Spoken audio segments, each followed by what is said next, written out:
Good morning, welcome to education zone.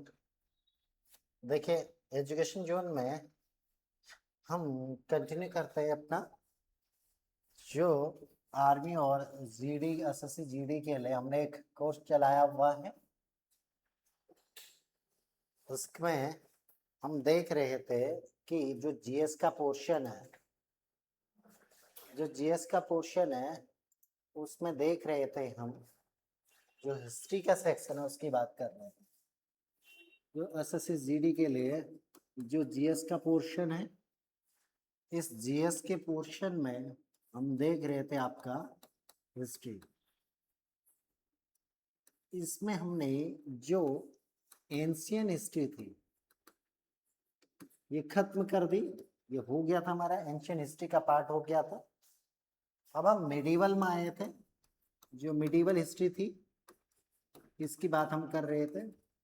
इस medieval history में हमने जो कुछ विदेशी आक्रमण, जो फॉरेन इन्वेटर थे, आक्रमणकारी थे, वो देखे थे। जिसमें हमने देखा था एक हमारे जो अरब आक्रमणकारी थे, या दूसरी बात कहें कि विदेशी आक्रमण में जो हमारे द्वारा या जो हम देख रहे थे मुस्लिम आक्रमण। इन मुस्लिम आक्रमण, एक अरब आक्रमणकारी, दूसरा हम देख रहे थे तुर्क। इस अरब के अंतर्गत हमने मोहम्मद बिन कासिम को देखा था। और यहाँ पर हमने किस किस को देखा? एक तो महमूद गजनवी को देखा, दूसरा महमूद गौरी को देखा। एक महमूद गजनवी और दूसरा महमूद गौरी को देखा था। अब हम बात करते हैं, यहाँ पर आगे बढ़ते हैं। मोहम्मद गौरी जब यहाँ आया, मोहम्मद गौरी के द्वारा अटैक किया गया, तो इसी में हम बात करेंगे। ये भाई साहब जब मोहम्मद बिन कासिम भारत पर अटैक किया था, इनके द्वारा भारत पर अटैक गया और इनके द्वारा अपना जो पहला आक्रमण है 712 में किया गया। ये सिंध प्रांत जीत लिया गया। यहाँ के शासक दाहिर को पराजित करके अपने अधिकार क्षेत्र में ले लिया गया। 713 में इन्होंने क्या किया? मुल्तान को भी जीत लिया। मुल्तान को जीत लिया, इस एरिया में इसके बाद से शासन किया और यहाँ पर जजिया कर इंट्रोड्यूस किया, जजिया कर लगाया। हम बात कर रहे थे जजिया कर लगाने वाला पहला जो शासक था वो मोहम्मद बिन कासिम था। इसने जो जजिया कर लगाया था उसमें 5 लोगों को छूट दी थी, जिसमें बूढ़े, बच्चे, औरतें, विकलांग और ब्राह्मण थे। लेकिन एक इसी में दिल्ली सल्तनत में आगे आएंगे, दिल्ली सल्तनत में जिसे हम कहते हैं फिरोज शाह तुगलक, इसके द्वारा ब्राह्मणों पर भी जजिया कर लगाया जाता है। तो हम बात करते हैं बाद में जो अकबर एक शासक आता है मुगल में, उसके द्वारा जजिया कर समाप्त कर दिया जाता है। उसके बाद उसी का एक उत्तराधिकारी आता है जिसे हम कहते हैं औरंगजेब, उसके द्वारा पुनः जजिया कर लगाता है 1679 में। उसके बाद अंतिम रूप से एक उत्तर मुगल काल में मोहम्मद शाह रंगीला आता है, जिसके द्वारा अंतिम रूप से जजिया कर समाप्त कर दिया जाता है। ये तो था जजिया कर का इतिहास, जो पहली बार इंट्रोड्यूस किया मोहम्मद बिन कासिम ने। ब्राह्मणों पर इसने छूट दी थी, ब्राह्मणों पर फिरोज शाह तुगलक ने लगाया, अकबर ने खत्म किया, औरंगजेब ने पुनः इंट्रोड्यूस किया, फिर जाके मोहम्मद शाह रंगीला ने अंतिम रूप से इसको समाप्त किया। अब हम बात कर रहे हैं यहाँ पर इसकी मोहम्मद गजनवी की। मोहम्मद गजनवी की अगर बात हम करें कि भारत पर आक्रमण, ये मोहम्मद गजनवी जो था, गजनवी का शासक था, गजनी का शासक था। गजनी जो कि वर्तमान अफगानिस्तान में है, गजनी यहाँ का शासक था। इसने क्या किया? गद्दी में बैठने के बाद 1000 से लेकर 1027 के बीच में, इसके बीच में भारत पर कुल 17 बार आक्रमण किया। कुल कितने बार? 17 बार आक्रमण किया, जिसमें से पहला आक्रमण इसने कहाँ किया? इसने सिंध पर किया, सॉरी, इसने सबसे पहला आक्रमण जो किया पंजाब पर किया। सबसे पहला आक्रमण अपना पंजाब पर किया। यह आक्रमण किया 1001 में किया। जो पंजाब का शासक था इस समय देखेंगे, जो पंजाब का शासक था इस समय, उस पर इसने आक्रमण किया। यह कहेंगे पंजाब का जो शाही वंश है, यह कहेंगे पंजाब का जो हिंद शाही राजवंश था, उस पर इसके द्वारा अटैक किया गया। अटैक करने के बाद इसे पराजित किया गया। पराजित करने के क्रम में देखने को मिलता है कि यहाँ के शासक जयपाल को, पंजाब के शासक जयपाल को पराजित किया गया। यह आपसे पूछा गया पहला आक्रमण था। इसका 16वां जो आक्रमण था, 16वां आक्रमण वो था इसका, यहाँ पर हमें देखने को मिलता है सोमनाथ पर। इसने अपना 16वां आक्रमण सोमनाथ पर किया था। और इस समय यहाँ के जो शासक थे वो भीमफस्ट यहाँ के शासक थे। 16वां आक्रमण सोमनाथ पर, सोमनाथ मंदिर पर किया। यहाँ का शासक भीमफस्ट था और इसे पराजित करके भीमफस्ट को इसके द्वारा हरा लिया गया। और यह 16वां आक्रमण जो किया था इसने 1025 ईस्वी में किया था। ये इसका 16वां आक्रमण था। और सोमनाथ मंदिर को लूट लिया गया। मंदिर पर इसके द्वारा लूट मचा ली गई, लूटपाट करके ये चल दिया। अब इसी क्रम में जब ये लूटपाट करके जा रहा था, पंजाब से निकल रहा था अफगानिस्तान की तरफ, तब पंजाब के क्षेत्र पर कुछ जाटों ने इस पर आक्रमण कर दिया और इसका जो धन या कुछ सामान था या कुछ धन दौलत वो लूट लिया गया। कुछ पार्ट इसका लूट लिया गया। बट इसने क्या किया, उस समय ये अटैक कर रहा था इस जाटों पर, पंजाब के जाटों पर। तो इसके सेना ने कहा कि अभी हम लौटते क्रम में हमारे पास धन दौलत बहुत सारा है, बहुत सारा ढेर सारा धन दौलत है, इसको लेकर पहले गजनी पहुंचाते, बाद में इनको देख लेंगे। और इसी क्रम में इसने कहा था कि मैं इन पर अटैक करूंगा, पंजाब के जो जाटों पर था। तब जाटों के लिए ये अटैक करने के लिए 1027 में अपना अंतिम जो युद्ध है या आक्रमण है, ये पंजाब के जाटों पर करता है। पंजाब के जो जाट है ये 1027 में अपना 17वां आक्रमण करता है, जो कि इसका अंतिम आक्रमण था भारत में। और 1030 में इसकी गजनी पर ही मौत हो जाती है। ये बात हम कर चुके हैं, रिवीजन है। और इसी के साथ हमने बात की थी कि इसके साथ कुछ इतिहासकार आए हुए थे, जिसमें कुछ इतिहासकारों के नाम हैं, जिसमें पहला नाम है फिरदौसी। कुछ इतिहासकार आए थे इसके साथ, जो मैं बात कर चुका हूं पहले। ये रिवीजन है, रिवीजन करेंगे फिर आगे बढ़ेंगे। एक है फिरदौसी, दूसरे हैं अलबरूनी, तीसरे उतवी। इन्होंने कुछ रचना लिखी है। इनकी रचना है शाहनामा और इनकी रचना है इनकी, जिसे हम कहते हैं इनकी रचना किताबुल हिंद, किताब उल हिंद। और इनके द्वारा लिखी गई है किताब उल यामनी।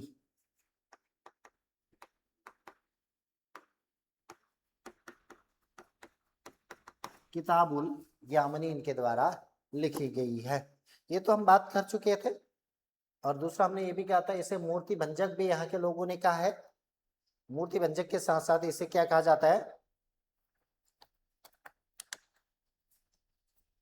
इसे बुतसिकन भी कहा जाता है, बुतसिकन या मूर्ति भंजक कहा जाता है। आज हम बात करेंगे इसी में अगला जो यहाँ पर अटैकर या फिर आक्रमणकारी आ रहा है, मोहम्मद गौरी। मोहम्मद गौरी की बात करेंगे हम। मोहम्मद गौरी जो है ये अफगानिस्तान में ही एक गौर वंश है और यहाँ का शासक बनता है, गौर वंश का शासक बनता है। और शासक बनने के बाद ये जो है 12वीं शताब्दी में गौर वंश का उदय होता है और इसके बाद से गौर वंश का शासक ये बनता है। ये 1213-1100 मोहम्मद गौरी की बात कर रहे हैं तो ये गौर वंश का शासक जो बनता है 1173 में शासक बनता है।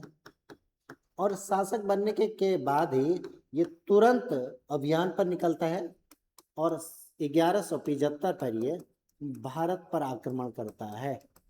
पहला आक्रमण,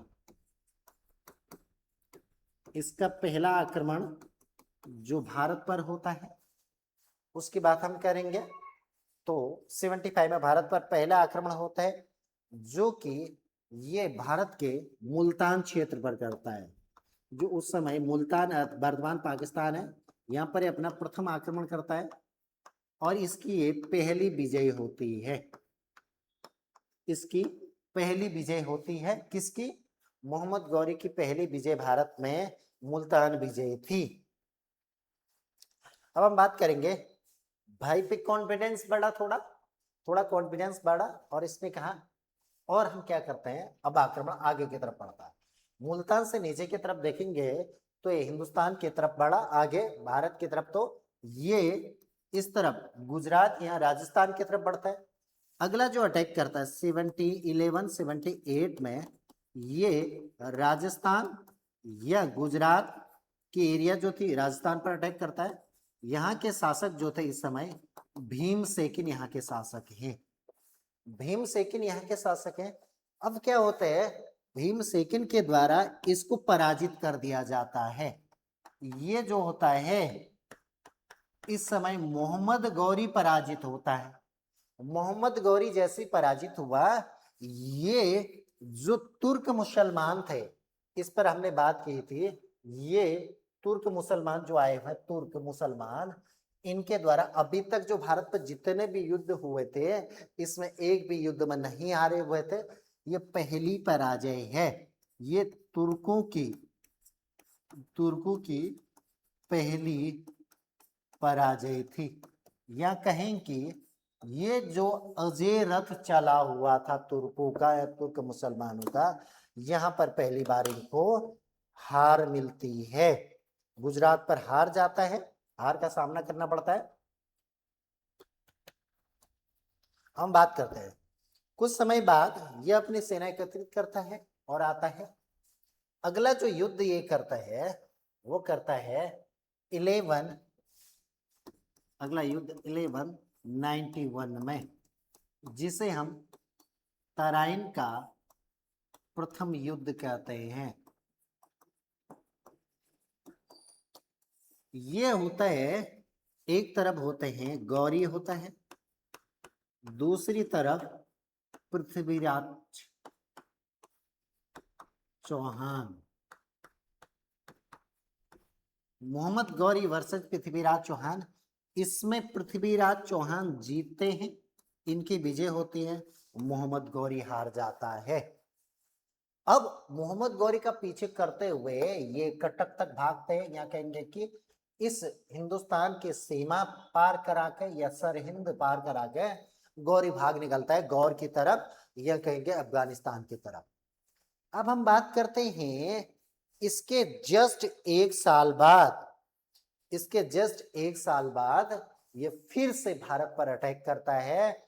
फिर तराइन का सेकेंड युद्ध होता है जिसमें यह इन दोनों के बीच ही फिर दूसरा युद्ध भी होता है। 1192 में तराइन का द्वितीय युद्ध होता है, तराइन का द्वितीय युद्ध, इसमें गौरी जीतता है और चौहान साहब हार जाते हैं।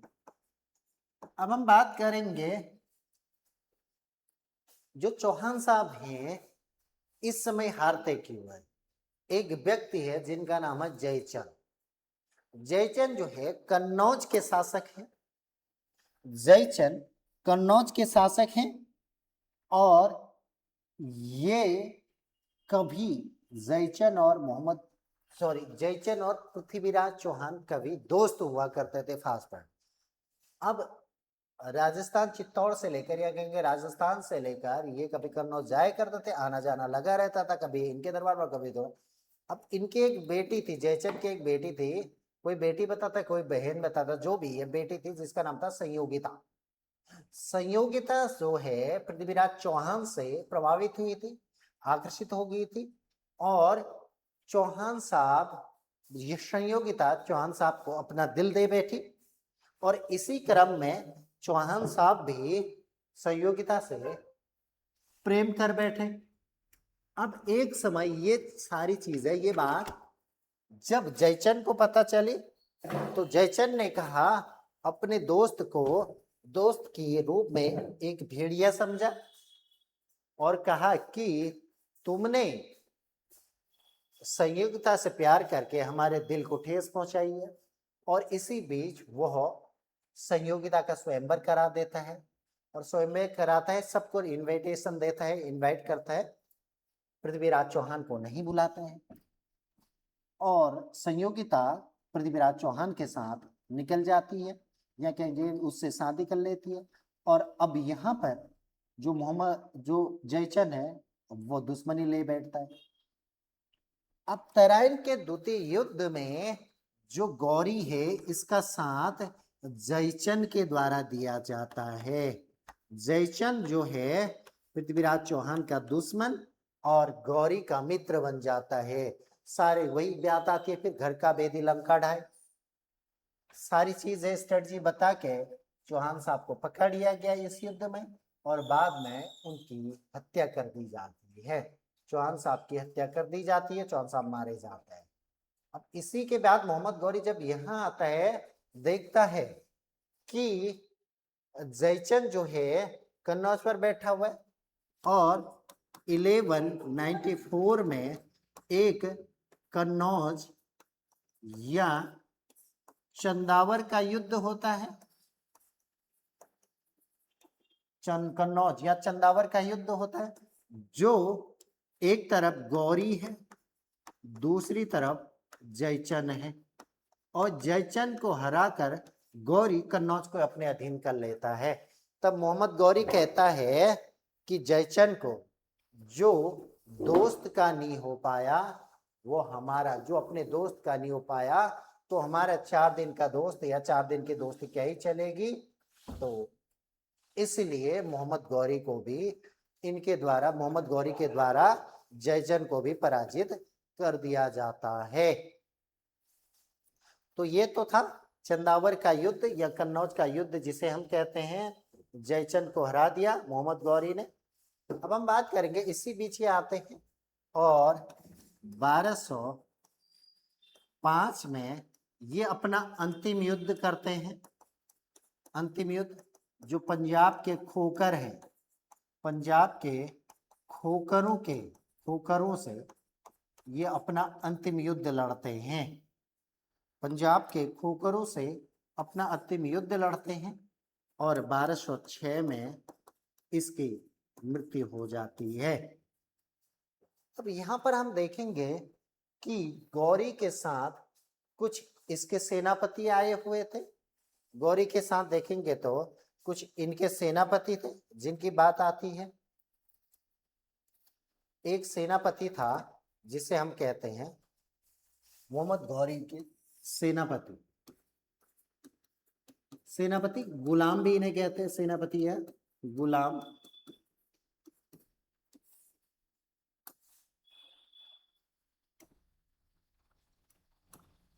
एक गुलाम थे कुतुबुद्दीन ऐबक।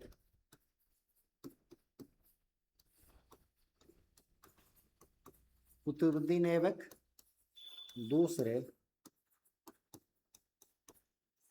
बख्तियार खिलजी।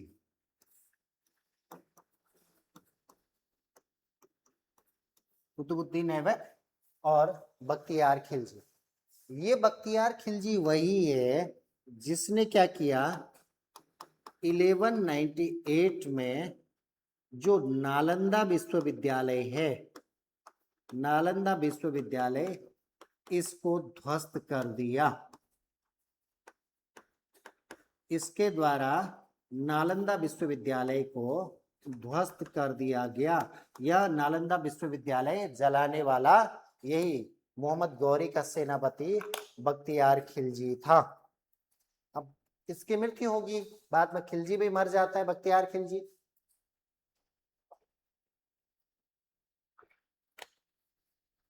अभी हम यहाँ पर हम बात करते हैं, तो बचा कौन? कुतुबुद्दीन ऐबक। अब ये भी मर चुका है। सारा जितना भी साम्राज्य एक्वायर किया हुआ था, जीता हुआ था भारत के अंतर्गत, इसके द्वारा वो किसके पास चले गया? मोहम्मद गौरी के बाद से किसके पास चले गया? कुतुबुद्दीन ऐबक के पास। अब कुतुबुद्दीन ऐबक यहाँ का शासक है। अब क्या होता है, कुतुबुद्दीन के द्वारा यहाँ पर एक नया वंश चलाया जाता है, एक नई सल्तनत, एक नई जागीर यहाँ पर, जिसे हम दिल्ली सल्तनत कहते हैं। अगला टॉपिक होगा हमारा दिल्ली सल्तनत।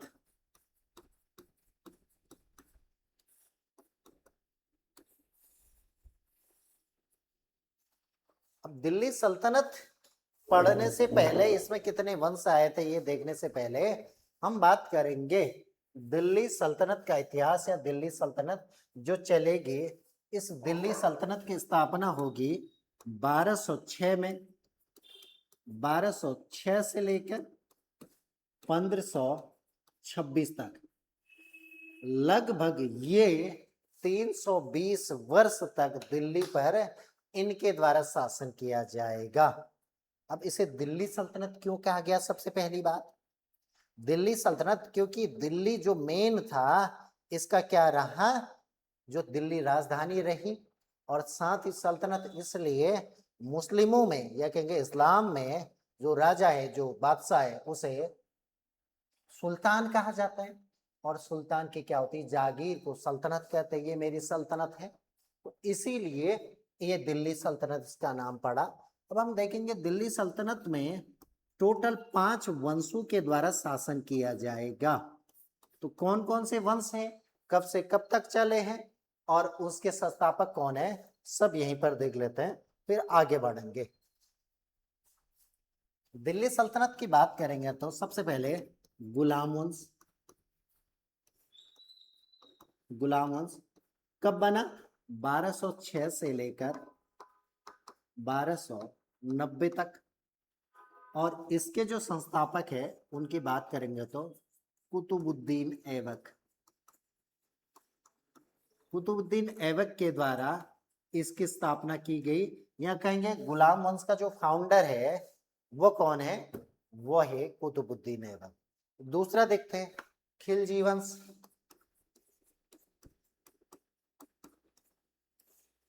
खिलजी वंश ये आएगा आपका 1290 से लेकर 1320 तक। इसके संस्थापक है जलालुद्दीन फिरोज खिलजी। जलालुद्दीन फिरोज खिलजी जो है इसके संस्थापक हैं। आगे बात करते हैं यहां पर तुगलक वंश। तुगलक वंश की हम बात करेंगे, ये 1320 से लेकर 1404 तक चलेगा। इसके संस्थापक है गयासुद्दीन तुगलक। अगली बात हम करते हैं, अगली बात करते हैं यहां पर गयासुद्दीन तुगलक के बाद सैयद वंश। सैयद वंश, सैयद वंश की बात करेंगे तो ये 1404 से लेकर 1451 तक चला। इसके संस्थापक है खिज्र खां।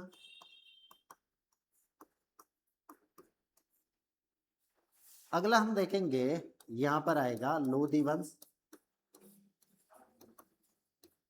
लोधी वंश जो चलेगा 1451 से 1526 तक। इसके संस्थापक है बहलोल लोधी।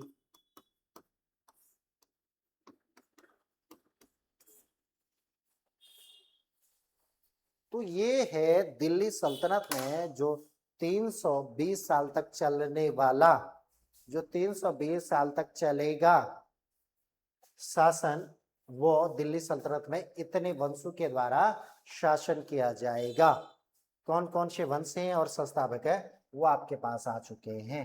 अब इसकी स्थापना, दिल्ली सल्तनत की स्थापना या गुलाम वंश जो स्टार्टिंग चला है उसकी बात करेंगे तो मुगल शासक, यह कहेंगे जो यहाँ पर सॉरी दिल्ली सल्तनत का संस्थापक या गुलाम वंश का स्थापक कुतुबुद्दीन ऐबक होगा। अब एक एक करके इस वंश को हम देखते हैं। पहला हम देखते हैं गुलाम वंश। गुलाम वंश देखते हैं। गुलाम वंश में पढ़ते हैं हम।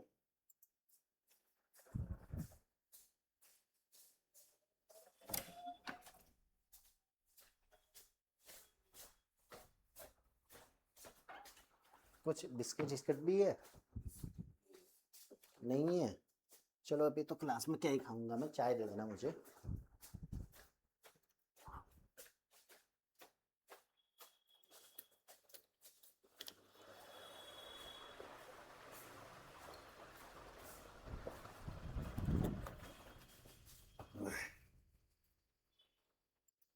चलिए आगे बढ़ते हैं। अब हम देखेंगे यहाँ पर गुलाम वंश।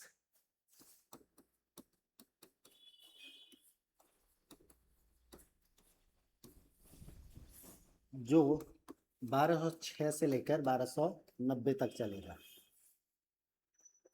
पहली बात इसमें संस्थापक इस वंश का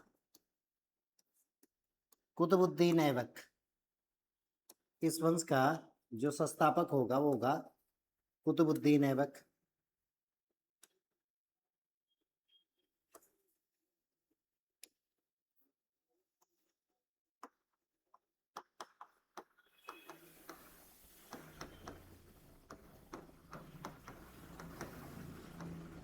कुतुबुद्दीन ऐबक इसने अपनी जो राजधानी बनाई, जो इसकी राजधानी है वो है लाहौर। अगली बात, इसके द्वारा जो कुतुबुद्दीन ऐबक के द्वारा सुल्तान की उपाधि धारण नहीं की गई। सुल्तान की उपाधि या टाइटल जो एज्यूम, सुल्तान की टाइटल एज्यूम नहीं किया गया, उपाधि इसने नहीं ली। तो उपाधि किस नाम से या किस उपाधि से इसने शासन किया? इसने मलिक व सिपह सलार की, मलिक व सिपह सलार, सिपह सलार की उपाधि ली। इन उपाधियों से इसने शासन किया। अब ऐसा क्यों? हालांकि ये जो था मोहम्मद गौरी का गुलाम था, मोहम्मद गौरी का गुलाम था। इसने कहा जब मैं गद्दी पर बैठा हूं, जब मैं गद्दी पर बैठ रहा हूं तो मैं इस दास्तां से मुक्त नहीं हूं, इस दास्तां से मुक्त नहीं हूं, इसलिए मैं सुल्तान की उपाधि नहीं रखूंगा, क्योंकि मैं स्वतंत्र शासक नहीं हूं, मैं मोहम्मद गौरी का गुलाम और सेनापति हूं, इसलिए मैं उनका राज्यपाल के तौर पर काम करूंगा, इसलिए मैं सुल्तान की उपाधि नहीं लूंगा, मैं मलिक व सिपह सलार की उपाधि लूंगा। मलिक व सिपह सलार का मतलब होता है सेना नायक या सेनापति के तौर पर काम कर रहा हूं। अब इसीलिए इस गुलाम वंश को और नामों से भी जाना जाता है। कोई दास कहता है इसे दास वंश, और इसे मामलूक वंश भी कहता है। मामलूक वंश, मामलूक वंश का मतलब है कि दास ही होता है एक प्रकार से। मामलूक उसे कहते हैं जो स्वतंत्र माता पिता की गुलाम संतान को मामलूक कहता है। तो मामलूक का मतलब होता है स्वतंत्र माता पिता की गुलाम संतान, इसलिए कुछ इतिहासकार इसे मामलूक वंश भी कहते हैं। गुलाम वंश, दास वंश या स्लेव वंश डायनेस्टी, दूसरा दास वंश या मामलूक वंश इसे कहते हैं। अब बात करते हैं हम कुतुबुद्दीन ऐबक, इसका फाउंडर, राजधानी लाहौर बनाई, सुल्तान की उपाधि नहीं ली, मलिक व सिपह सलार की उपाधि ली। अब जनता के द्वारा कुछ उपाधियां इसको दी गई है, या कहेंगे कुछ उपाधियां हैं जो इनके लिए यूज की जाती है, वो कौन कौन सी है? इन्हें अन्य उपाधियां इनकी है। एक तो है आपका जिसे कहते हैं लखता या लाख बख्श, ये इसकी उपाधि है, ये उपाधियां हैं। लगता या लाख बख्श इसलिए कहते हैं क्योंकि ये जब कभी दान दिया करता था, ये लाखों में दान दिया करता था, इसीलिए इसे लगता या लाख बख्श कहते हैं। अंडरस्टैंड। आगे चलेंगे, दूसरी उपाधि इसकी, इसे हातिम ताई भी कहते हैं। हातिम ताई, हातिम ताई इसलिए कहते हैं ये परोपकारी था, ये परोपकार के कार्य, अनेक परोपकार के कार्य करता था, इसलिए इसे हातिम ताई भी कहा गया। एक और उपाधि इसके लिए यूज होती है जिसे कहते हैं कुरान बख्श या कुरान खां। कुरान खां इसे कहते हैं। इसे कुरान जो थी वो बाय हार्ट याद थी, इसीलिए इसे क्या कहा गया, कुरान खां कहा गया।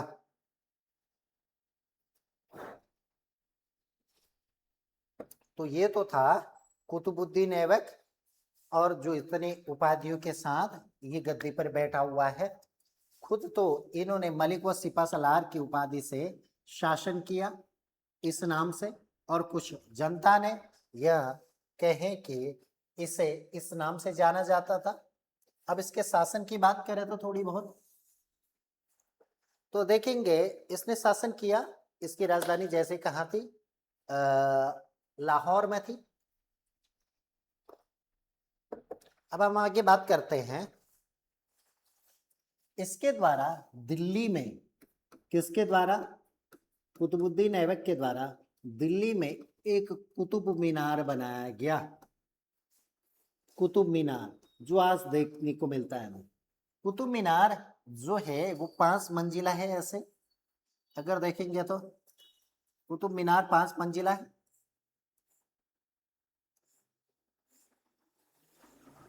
तो स्टार्टिंग के 2 मंजिल या कहेंगे ये नींव, जो कुतुब मीनार की नींव थी वो नींव जो है ऐबक के द्वारा रखी गई, और इसे जो पूर्ण किया गया, जो कंप्लीट किया गया, वो इल्तुतमिश ने किया।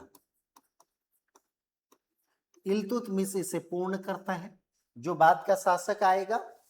बट अब बात आती है कुतुब मीनार की नींव किसके द्वारा रखी गई, पूर्ण किसने करवाया, ये बात तो हम जानते हैं। लेकिन कभी ये क्वेश्चन भी आता है कि कुतुब मीनार जो है वो किसके नाम से, किसे डेडिकेट किया गया है, किसके नाम से बनाया गया है। तो अधिकांश स्टूडेंट क्या करते हैं कि कुतुबुद्दीन ऐबक है और अपने नाम से कुतुब मीनार बना दिया, ऐसा सोचता है। लेकिन ऐसा कुछ भी नहीं है। जो इनके द्वारा कुतुब मीनार का निर्माण कराया गया वो एक सूफी संत थे, इसके गुरु थे, जिसे कहते हैं ख्वाजा कुतुबुद्दीन बख्तियार काकी। जो कुतुब मीनार का निर्माण किया गया, ये जो कुतुब मीनार का निर्माण इनके द्वारा किया गया वो किया गया, एक सूफी संत थे, संत ख्वाजा कुतुबुद्दीन बख्तियार काकी। बख्तियार काकी, इनके नाम से इन्होंने इस कुतुब मीनार का निर्माण किया। इस कुतुब मीनार का निर्माण किया जो किसके द्वारा किया गया, पूर्ण किसके द्वारा किया गया, इल्तुतमिश के द्वारा पूर्ण किया गया। अब हम बात करते हैं कि इल्तुतमिश के द्वारा पूर्ण किया गया। इल्तुतमिश के बाद में ये क्या होता है कि इसकी ये मंजिल ढह गई, ये मंजिल टूट गई, या कहेंगे भूकंप या बिजली के कड़क से या बिजली गिरने से ये टूट गई। इस मंजिल को बाद में रिकंस्ट्रक्शन किया गया फिरोज शाह तुगलक के द्वारा। इसका निर्माण, पुनर्निर्माण जो किया गया वो फिरोज शाह तुगलक के द्वारा किया गया, जो कि कब, तुगलक वंश के एक शासक हैं फिरोज शाह तुगलक, उनके द्वारा इसका रिकंस्ट्रक्शन किया गया। इसको बाद में बनाया गया है कुतुब मीनार से। इतनी चीजें हैं।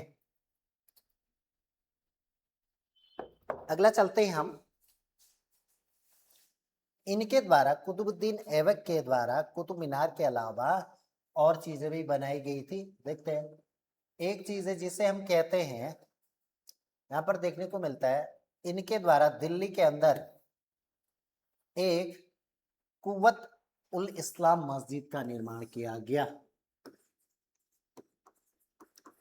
कुव्वत उल इस्लाम, ये जो है मस्जिद है, इसका निर्माण किया गया, ये दिल्ली में है। दूसरा, इनके द्वारा एक 2.5 दिन का झोपड़ा,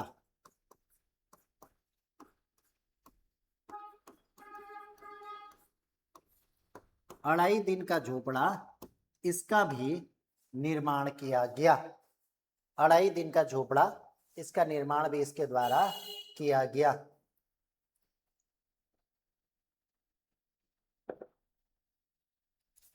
अब हम बात करते हैं 2.5 दिन का झोपड़ा जो है, ये जो है 2.5 दिन का झोपड़ा, ये भी मस्जिद है।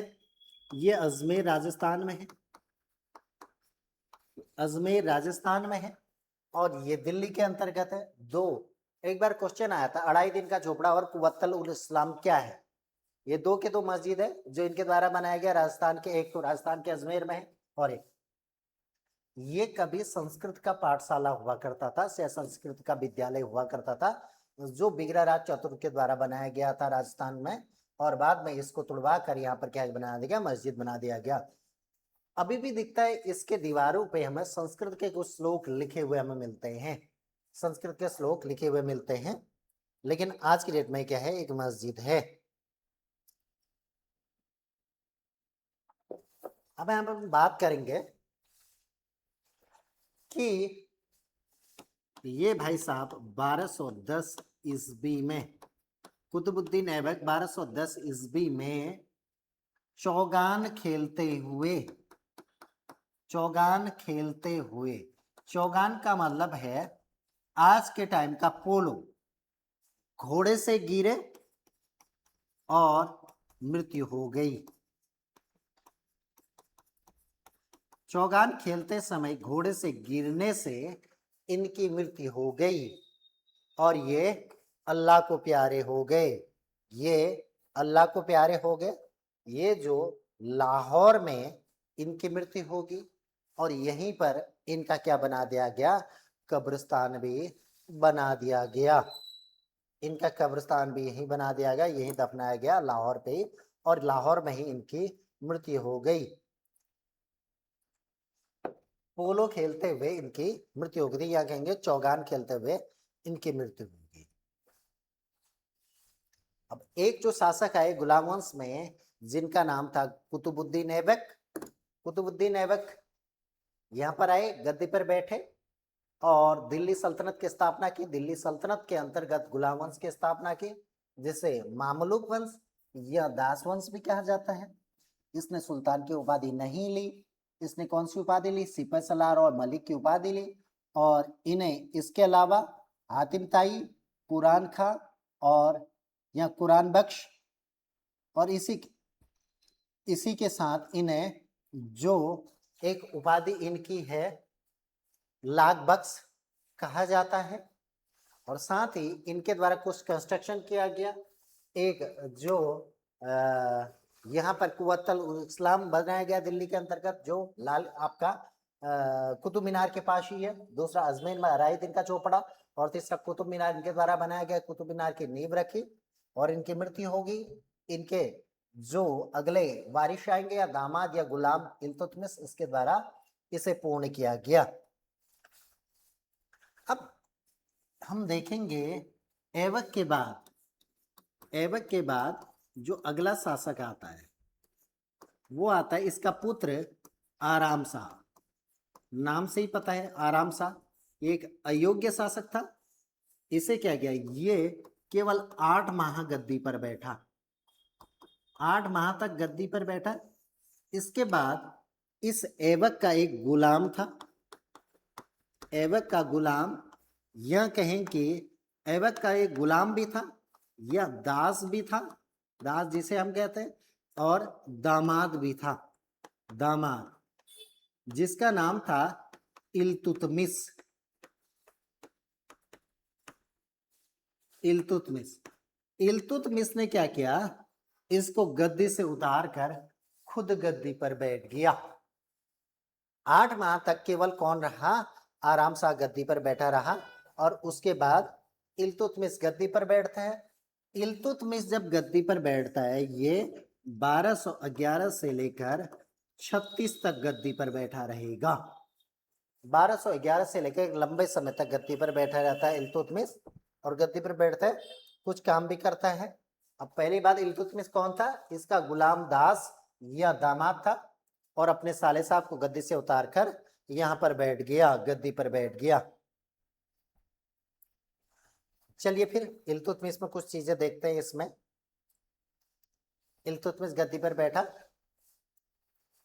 अब इल्तुतमिश में मेन इंपॉर्टेंट चीजें देखेंगे हम।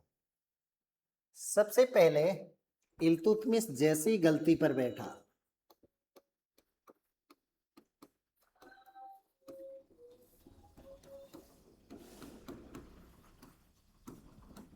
इसका टेन्योर आ गया। गद्दी पर बैठते ही इसने राजधानी जो है, राजधानी दिल्ली शिफ्ट की। इसने लाहौर से अब अपनी राजधानी कहाँ बना ली, दिल्ली बना ली। इसलिए इसे क्या कहा गया, इसलिए इसे दिल्ली सल्तनत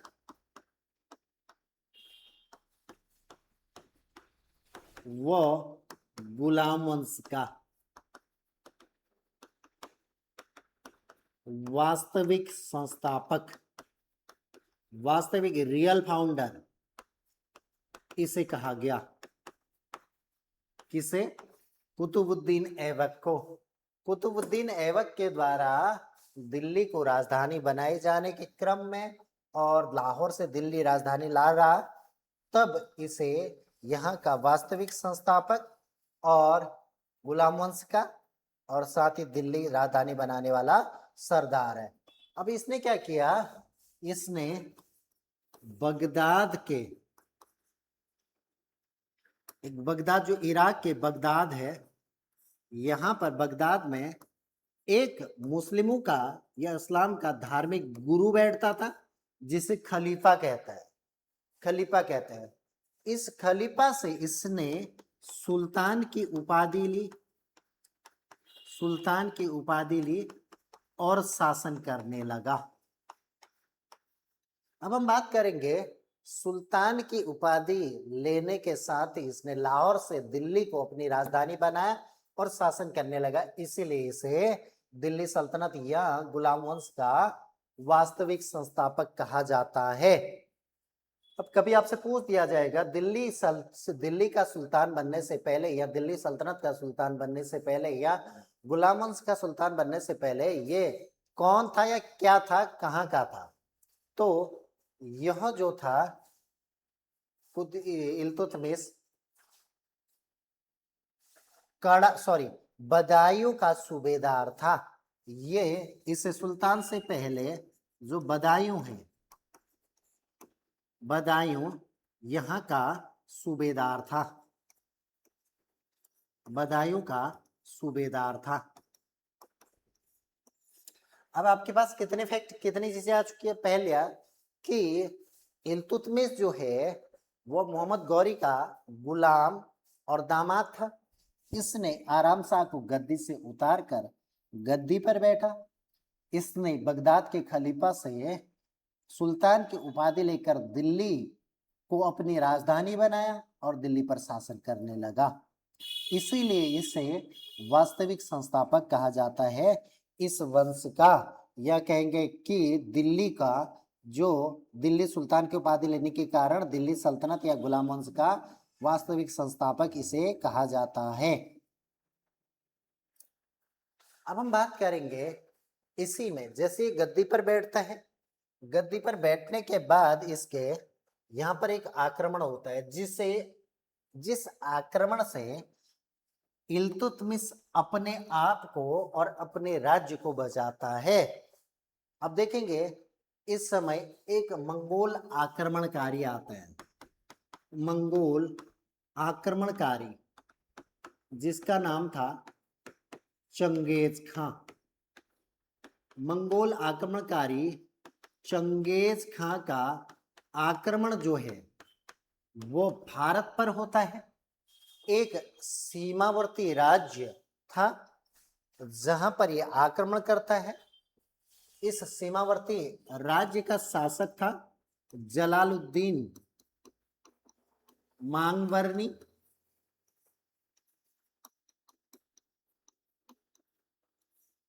या दूसरी तरीके से बात करें तो मंगोल आक्रमणकारी चंगेज खां के द्वारा जलालुद्दीन मांगबरनी पर अटैक किया गया और वहां से जलालुद्दीन मांगबरनी भागकर दिल्ली सल्तनत में इल्तुतमिश के शरण में आता है और इल्तुतमिश से शरण मांगता है, बट इल्तुतमिश इसे शरण नहीं देता है।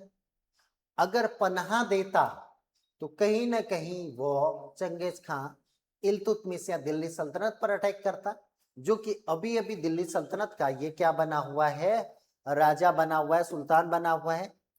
इसने जलालुद्दीन मांगबरनी को शरण न देकर, शरण नहीं देकर अपने आप को, अपने राज्य को चंगेज खां के आक्रमण से रक्षा की या बचाया।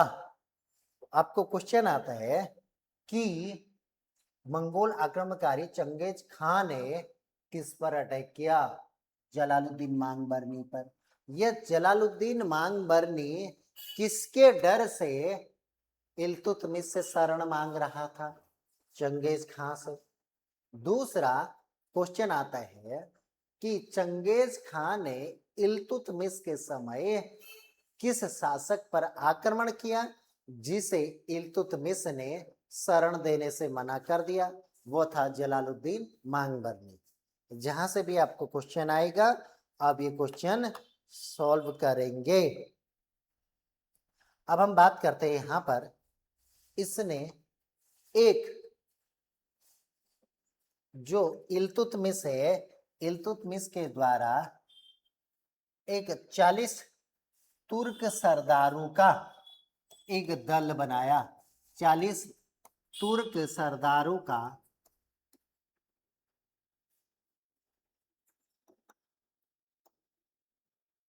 ये इसे कहेंगे, इसके द्वारा कुछ सुधार किए गए, कुछ सुधार किए गए, जिसमें एक सुधार ये भी सेना का सुधार किया गया। तो ऐसा लिखेंगे, 3 महत्वपूर्ण अंग बनाए, इसको लिखेंगे अभी। इसने इल्तुतमिश ने 3 महत्वपूर्ण अंग बनाए। कौन कौन से? एक एकता प्रणाली, एक एकता प्रणाली, दूसरा सेना,